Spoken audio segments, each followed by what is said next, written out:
Good morning everyone. पिछले video में आपने देखा संज्ञा और संज्ञा के भेद, मतलब संज्ञा शब्द कैसे बनते हैं और संज्ञा के भेद कौन कौन से हैं। तो हम यहाँ पे उसका सिर्फ थोड़ा सा रिवीजन करेंगे आगे का लेसन की शुरुआत करने से पहले। संज्ञा के 5 भेद है। पहला भेद है व्यक्तिवाचक संज्ञा, दूसरा है जातिवाचक संज्ञा, तीसरा है भाववाचक संज्ञा, चौथा है समूहवाचक संज्ञा और पांचवा है द्रव्यवाचक संज्ञा। तो संज्ञा के जो प्रकार है, अलग अलग प्रकार या भेद उसी को कहा जाता है। तो ये हमने पिछले वीडियो में देखा है। तो आज हम उसके आगे के वीडियो में, आज के जो वीडियो है उसका टॉपिक है सर्वनाम। तो आज हम सर्वनाम के बारे में देखने वाले हैं। तो सर्वनाम किसकी जगह लाया जाता है या कैसे सर्वनाम का इस्तेमाल किया जाता है, या सर्वनाम किस तरीके से सर्वनाम शब्दों की जानकारी आज हम लेने वाले हैं। सर्वनाम, जो शब्द संज्ञा के स्थान पर प्रयोग में लाए जाते हैं उन्हें सर्वनाम कहते हैं। मतलब जो शब्द आपने अभी यहाँ पे देखा, जो शब्द संज्ञा के स्थान पर प्रयोग में लाए जाते हैं उन्हें सर्वनाम कहते हैं। हमने पिछले पार्ट में देखा कि संज्ञा मतलब क्या है। संज्ञा मतलब किसी व्यक्ति, जाति, वस्तु, प्राणी क्यों नाम को संज्ञा कहा जाता है। तो मतलब एज ए एग्जाम्पल, एक उदाहरण देखो, अजय खेल रहा है या विश्वजीत खेल रहा है। विश्वजीत की जगह पे हमने अगर बोला वह खेल रहा है, अजय क्या है, संज्ञा है, और वह खेल रहा है क्या है, वह शब्द है सर्वनाम शब्द है। मतलब बच्चों यहाँ पे देखो, जो शब्द संज्ञा के स्थान पर प्रयोग में लाए जाते हैं उन्हें सर्वनाम कहते हैं।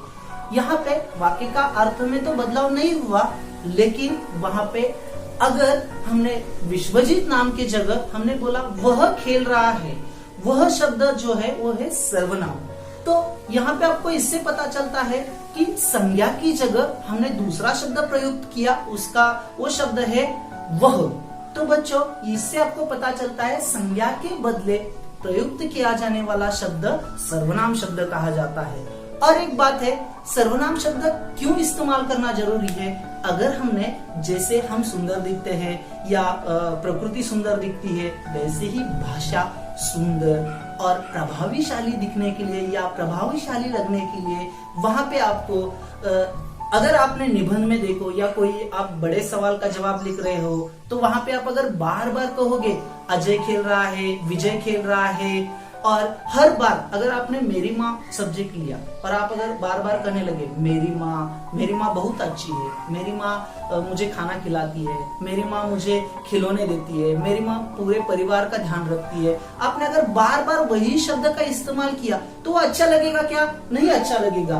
तो आपको वहां पे संज्ञा की जगह आपको क्या करना जरूरी है? सर्वनाम शब्दों का प्रयोग करना जरूरी है। तो यहाँ पे देखो, आप बार बार क्या करते हो, मेरी माँ, उसकी जगह मेरी माँ की जगह मेरी माँ बहुत अच्छी है।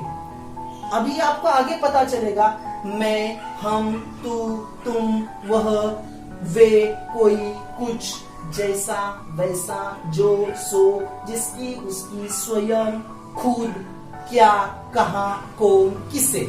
तो इससे आपको पता चलता है। देखो अभी मैंने आपको बोला इससे पहले कि आपने तो निबंध के अंदर या कोई बड़ा सा सवाल का जवाब लिख रहे हो, तो वहां पे लिखते समय आप अगर बार बार निबंध लेकर में मेरी माँ कहने लगोगे तो वो भाषा अटपटी सी लग जाएगी। मतलब हमें ऐसा लगेगा कि भाषा अच्छी नहीं लग रही है। तो उसकी जगह पे संज्ञा के बदले सर्वनाम शब्द का प्रयोग किया जाता है। मतलब मेरी माँ बहुत अच्छी है, वह मुझे खाना खिलाती है, वह मेरा पूरा ख्याल रखती है, वह अपने परिवार का भी ध्यान रखती है, उन्होंने हमारे लिए बहुत सारी चीजें बनाई है। मतलब संज्ञा स्थान पर मेरी माँ शब्द की जगह हमने क्या किया? सर्वनाम शब्द का इस्तेमाल किया। हमने पहले ही व्याख्या में देखा है, जो शब्द संज्ञा के स्थान पर प्रयोग में लाए जाते हैं उन्हें सर्वनाम कहते हैं। तो बच्चों यह इस सेंटेंस से और मैं 2-3 एग्जाम्पल आपको बता देता हूँ। मतलब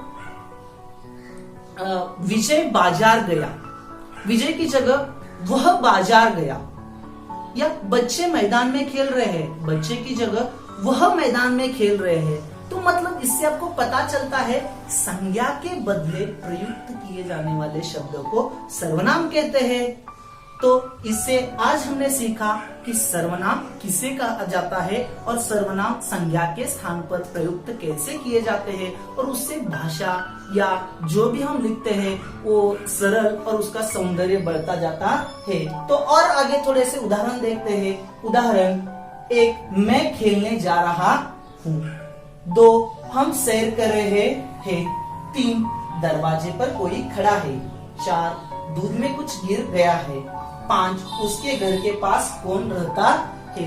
तो देखो बच्चों, यहाँ पे मैं खेलने जा रहा हूँ। मैं खेलने जा रहा हूँ मतलब मैं की जगह अभी मेरा नाम एज ए एग्जाम्पल मेरा नाम है सूरज। सूरज खेलने जा रहा है। सूरज ये संज्ञा है। सूरज की जगह हमने क्या लिया, मैं क्या हो गया, सर्वनाम शब्द हो गया। उसके बाद हम सैर कर रहे हैं। हम मतलब बहुत सारे हो सकते हैं। हम की जगह मैंने बोला मैं, विजय, अजय सैर कर रहे हैं, लेकिन उसकी जगह हमने सर्वनाम शब्द का प्रयोग किया, हम शब्द। उसके बाद दरवाजे पर कोई खड़ा है। दरवाजे पर कोई खड़ा है, हमें पता है क्या, दरवाजे पर कोई भी खड़ा रह सकता है। दरवाजे पर कोई खड़ा है, कोई मतलब पता है क्या, कोई खड़ा है, लेकिन कोई तो खड़ा है।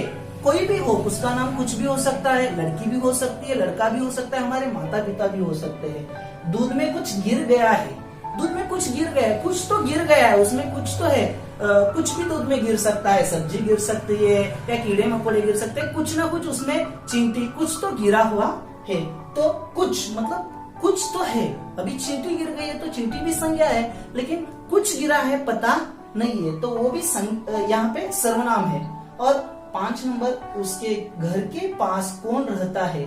उसके घर के पास कौन रहता है मतलब उसके घर के पास कोई तो रहता है, पास कौन रहता है। कौन रहता है मतलब यहाँ पे एज एग्जाम्पल मैंने अगर बोल दिया कि संजय के घर के पास सचिन रहता है, मतलब संजय और सचिन दोनों भी संज्ञा है, लेकिन उनके नाम के बदले उसके घर के पास कौन रहता है मतलब सचिन रहता है। तो मतलब संज्ञा के स्थान पर, हमने व्याख्या में ही देखा है, संज्ञा के स्थान पर यहाँ पे जो शब्द प्रयुक्त किया जाता है उसी को क्या कहा जाता है, सर्वनाम कहा जाता है। तो मतलब इस तरीके से आज हमने देखा कि सर्वनाम किसे कहते हैं या सर्वनाम शब्द कौन से होते हैं और संज्ञा के स्थान पर कैसे प्रयुक्त किए जाते हैं। धन्यवाद।